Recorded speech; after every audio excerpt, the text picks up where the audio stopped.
Hola, hola, hola, everybody. How are you? It's Sunday. It's time for a reading. I'm using the spellcasting deck. But before I start to shuffle, I'm going to ask you to do just a couple of things. First and foremost, love. That's the heart. Love this video. Second, comment where you're watching from. We want to know. We'd like to see that we have friends all over the world. And then third, if you're not following, follow. And four, share. Let everybody know. Let them hear the word. Get some good insight. You know, chance always favors a prepared mind. So don't forget to love, comment, follow if you're not following, and then the fourth thing, or the third thing, depending on how you look at it, don't forget to share. Got a lot of cool groovy things coming up in the month of January, and I'm like really looking forward to it. But I've got the spellcasting deck. I love this deck. This deck is like a really cool deck. It's a really, really, really cool deck. Uh, Working on a Sunday. I've got clients coming in just a little bit. But let's take a look and see. Let's see if it like shoots anything out. Like maybe she doesn't want to talk. Maybe I want to talk, but she doesn't want to talk. Well, hi, Cindy. Very cool. Arbuckle Lake. Very cool. Whoops. Okay, there we go. Whoops. All right, we're just going to.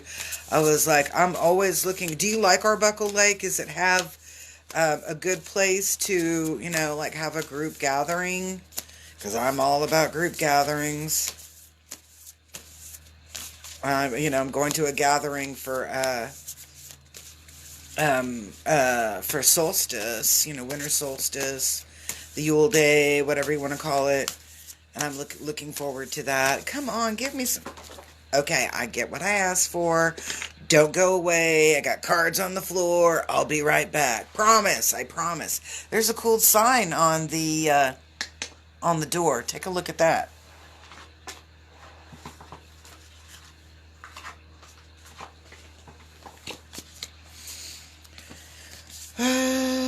Okay. All right. So, oh, very cool. I'll have to like check that out. That might be a fun thing to go do a cool get together at. And I'm always looking for cool places to do get togethers, and I like outdoor get togethers. You know, I don't know. I just like outdoor ones. You know, because you can kind of clear out a lot of energy that way. So I'll have to check that out. All right. So yeah. Actually, no, I want to do a sage. No, I can't do sage. I don't know. There it is. I was like, where the hell is my sage? But I just found it. Ooh, whoops. I know, you know, and I'm like, there's some really cool places. So I will have to check that out. Because I think that would be really fun and a great get together in the spring. And kind of give us something to look forward to. All right, so here is a smudging. Everybody take a deep breath. You know, me and my hands, I kind of like do my hands all the time. All right, so, okay.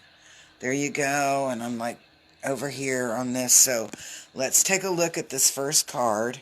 And I hope you can see it okay, because I like didn't put the big lights on. Yeah, life purpose.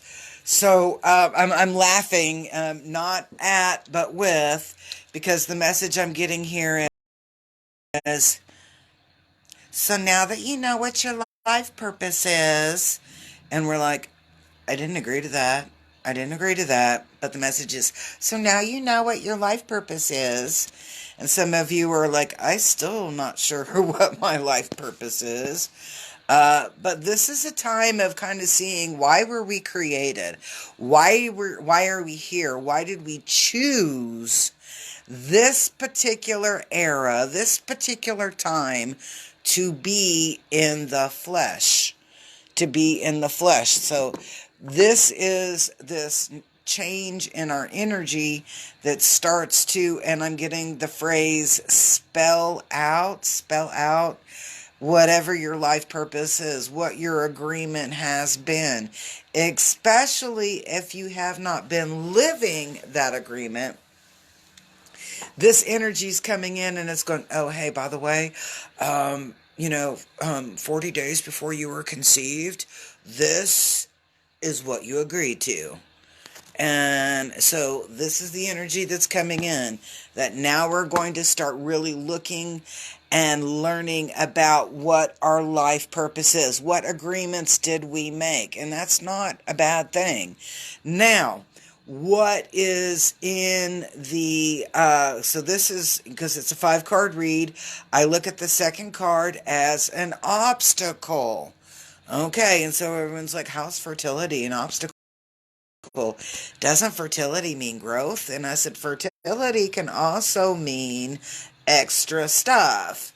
And so what I'm looking at when I see this as an obstacle is that sometimes we get a whole bunch of extra stuff, extra fluff. Have you ever ordered from somebody and you ordered some earrings and a bracelet, okay? And then when you open up your package, you've got a whole bunch of other stuff in there. And you're like, I didn't order all of this. All I ordered was earrings and a bracelet. What happened here? This is like, then you get overwhelmed when you're going through the box. Now, some of us are going to be going, awesome, how cool, we got some extra stuff, oh my God, the freebies, they're so cool, oh my God, I love them, ah! And then others are going to open up that box and they're going to go, what the F? I'm overwhelmed. I can't even see the earrings and the bracelet that I ordered for all of the other stuff. And that's what this card is talking about. Some of us are going to look at the extras, the extra stuff, as really, really awesome. And then others are going to look at it as in, this is too much or I'm overwhelmed. But either way, we're distracted. They're distracting you. It's a distraction from what your agreement or what your life purpose has been. It's a distraction. So sometimes fertility can come off like it's really, really awesome. But if it's overwhelming or it distracts you from where you're going or what you're doing, and that's what this is talking about. You're going to have lots of little golden carrots. Golden carrots, is that what they called? Carrots dangling in front of you, trying to distract you, or, just create this false sense around you. And so, we're looking at kind of beware, not everything. And one of the little things that just came through, just because it looks good right now doesn't mean it's going to look good tomorrow through there. Now, okay, so when we look at the fertility or being overwhelmed by all these blessings or stuff, minutia, whatever, that was our, kind of like our obstacle. Our help is about lightening our load. So I'm laughing because it's like, don't fall into the minutia trap. Don't fall into the minutia trap. Look at this with clear objectivity, and realize that most of that stuff that they're dangling in front of you, or that universe, source, creator, whatever, has placed in your path, a lot of it's minutia. A lot of it's junk. A lot of it is just something to get your attention. For whatever reason, I'm getting like a pyramid, meaning like multi-level marketing. It's like they'll talk about how you're going to make such a wonderful change in your life and etc. if you join this particular multi-level marketing. And that's like, no, you're doing the grunt work for a lot of other people through there. It comes across like it's really, really awesome, but it's so much of an investment of self with not enough return. And so this is lighten the load, is about kind of like getting rid of things that are part of that minutia, part of that overwhelming sense of fertility. Is not everything that sounds really great is going to be really great. Some things are just not realistic. And that's what this is saying, don't buy into that shit. Yeah, let some of that stuff go. My grandmother used to, because I would always ask my grandmother, I would go like, Grandma, what do you want for Christmas? And I'd like experience. I like those kind of things. And I'd go, Grandma, but I want to get you this or I want to get you that. And she would look at me and she'd go, no, I don't want anything I have to dust. I don't want anything I have to dust. So when I look at this card about lightening the load, I get the same message from my grandma again. You don't want to hold on to anything that you have to dust. So lighten your load. Let some of this stuff go. You don't want anything that you will have to dust. And that's from my grandma. She's the lady that hangs out in the corner wearing the apron, and sometimes she'll flap her apron.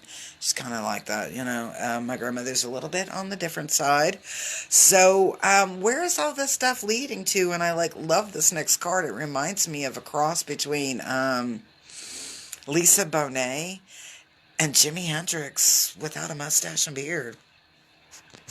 And it is the compassion card. And, speaking of Jimi Hendrix, Jimi Hendrix, the guitarist, died in the late 60s. They tried to say it was an overdose, but I think he was poisoned. Anyway, Jimi Hendrix was an incredibly compassionate man, and he had a lot of love and respect for children. And I thought that was really kind of interesting. He just kind of had a little soft heart, especially in children that were abused or in really, really negative spots in their life. Jimi Hendrix just had a lot of love and a lot of compassion for him. And so I'm just I'm digging that. I dig this. And when I'm looking at this, and it's one side I see Lisa Bonet. I see Lisa Bonet over here. And I always think about how, in many ways, when she was on the Cosby Show, that she was very misunderstood. And on this side, I'm seeing Jimmy, but no mustache, no beard.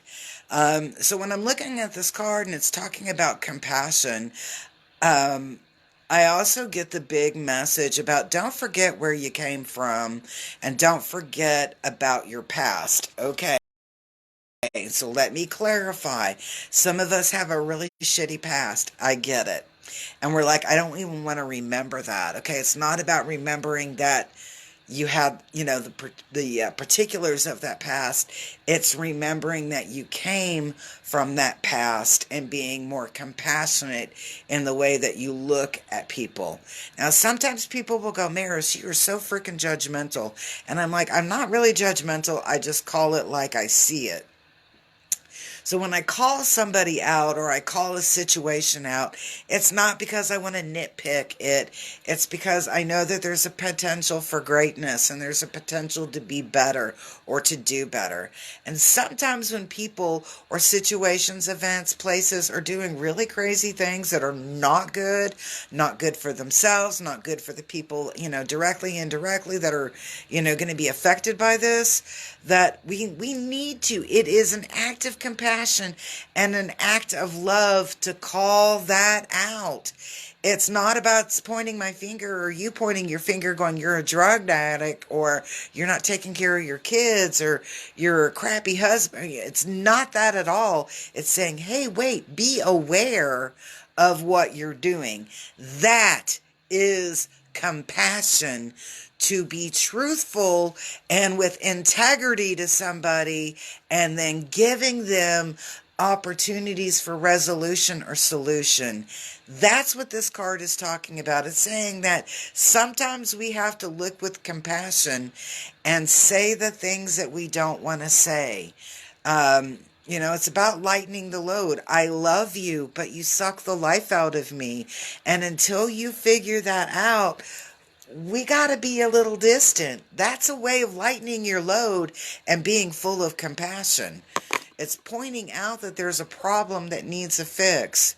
And in compassion, we are always going to have some sense of a resolution to it.